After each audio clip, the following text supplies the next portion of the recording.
what's up, athletes? Welcome to a new week on the Creek. I am your host, Coach Eric, and more so than ever now, we are officially in the programming that follows the CrossFit Open. The CrossFit Open's been done for a week. We had our closing ceremonies. Congratulations to the Creaky Grinders on their Creek Cup victory. I'm sure the cup is still somewhere intact in the McLean household.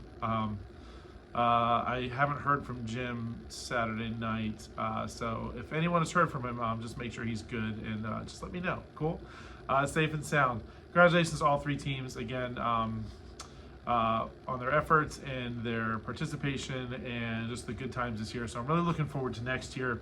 But that being said and done, let's look at this week. So some good feedback from the programming last week. We made a little bit of a shift, and you did see, I think it was 4 days this past week.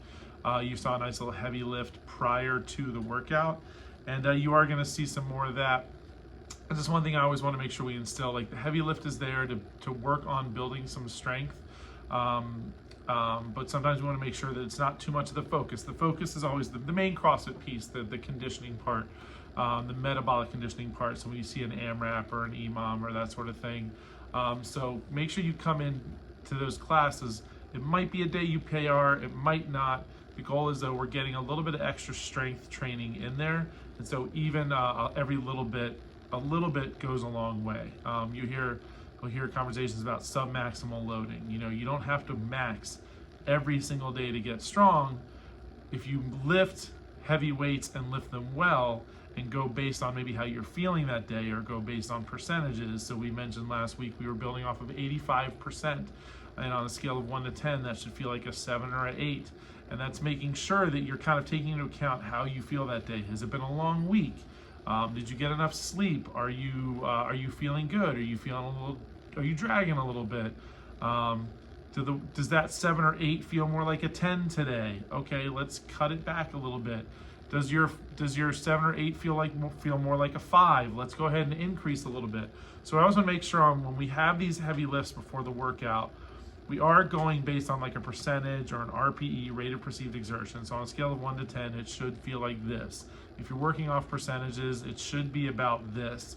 Find the sweet spot between those two. Sometimes the percentage is too much, and sometimes the percentage is too light.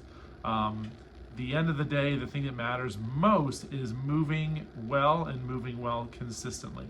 And so regardless of what you think you need to lift that day, if myself as the coach, or Sarah, Soph, Ariel, Mary, soon to be TJ, like, if we don't see quality movement, we will ask you to make that adjustment. And sometimes we may not ask, we're gonna say, we're gonna take 10 pounds off, or we're gonna add 10 pounds and go from there. So that's just one thing I can say. People like the added strength element, but it is our job as a coach too to make sure you're moving well, and just trust us. Sometimes lifting lighter gets you stronger, and sometimes lifting heavier also gets you stronger. So that being said, going into this week, you are going to see 3 heavy days where you're going to test a deadlift, a bench press, and a back squat. And so the goal is we're going to set a 10-minute clock, and you're going to build to, let's talk about Monday, a heavy bench press, a heavy single bench press. That might be a PR for you. If you know your percentages and you know your previous 1 rep max and you have some good data on that, it might be a PR for you. It might just be the heavy single for the day. If you're newer at this, same deal. It might just be a heavy single for today. And most importantly, at the end of the day, log those things, because we want that data. So as we progress and as we build and as we get into some more of these, you have those numbers there to make sure that you have a plan in place. And when we get to a day where we say, hey, we're going to build off of 75% of our 1 rep max, you have data in SugarWOD that will tell you, well, your previous heavy single or 1 rep max is this. So lift well, lift heavy, and just celebrate the effort. And if there's some PRs, celebrate the PRs. If you've never done a 1 rep max before, congratulations, it's a PR. So anyway, that's this week. So you're going to see a heavy bench press on Monday. You're just going to see a little snatch cycling work on Tuesday. That's a lighter load. A heavy single deadlift on Wednesday, and a heavy back squat on Thursday. So you'll see some barbell cycling on Tuesday, and then you see some actually extra gymnastics skill work on Friday. Now, looking at the week coming up, it is very Irish theme because there's some holiday this week that involves the Irish. Who knows? But we're kicking off the week with a nice little, after the lift, we got a nice little 5 rounds, a little rowing, burpees, wall balls. And so this is one that we're really going to challenge you guys on your pacing and controlling the heart rate. And so for those 3 movements, you're going to see a nice spike in the heart rate if you don't come out smart. 5 rounds is a lot. And so trying to be smart about the way that we manage coming out of the gate, making sure that it's nothing too crazy, that we can maintain consistency across those 5 rounds. Tuesday, we've got a little bit longer one here, and this is going to be a fun one for you guys to kind of play with strategies. So you have a 1 mile run and 80 toes to bar. That's the prescribed version. The fun thing about that is you have a mile run and 80 toes to bar, and you can partition that however you want. So kind of like, you know, with when Murph rolls around, you can do, there's the rep scheme for Murph, you can do it however you want. So I'm excited to see how many different people play with this.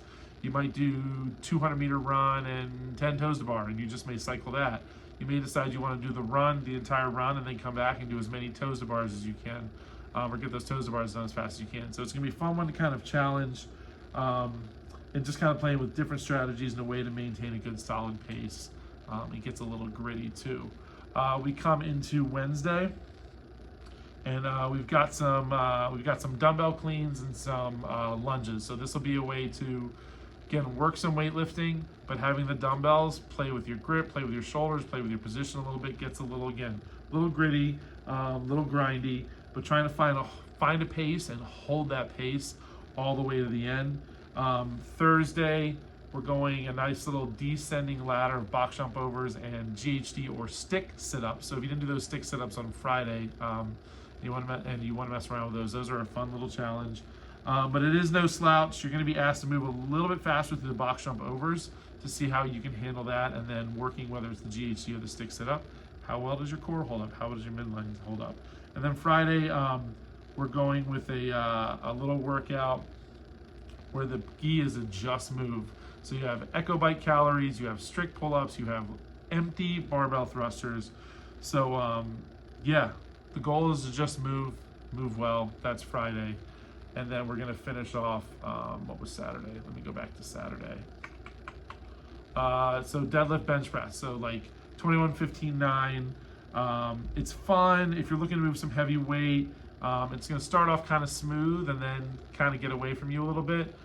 If you want to partner up on this one, go ahead and look at it. If you want to see if there's a partner you want to hang out with this one, there's a way we can partner this one too. The partner meaning you and a partner will deadlift a barbell together. Not bench press, but deadlift. So that'll be fun. So a really cool week. Again, with these heavy lifts, you're going to see we're kind of at the end of a lifting cycle here with this new programming. We're going to take a week off from that, and then we're going to jump into more Olympic weightlifting, the lift-off, 9-week lift-off cycle, where we're going to spend some more time with snatches and clean and jerks. You're going to see the jerks separated from the cleans a little bit so we can really isolate that one movement. And then you'll see thrown in there some front squats and some deadlifts, some moves that will also help develop our Olympic lifts in the snatch and the clean and jerk. And so that is that's some fun stuff coming up. You're also going to see a new gymnastics cycle. So it's a nice little 6-week gymnastics cycle focusing on ring muscle ups. So that's kind of a little thing that we're going to throw in on top. So some great conditioning, some great strength building, some great skill-based gymnastics work all throughout the week. So pick your favorite days, get in here, get in often, and let's have a wonderful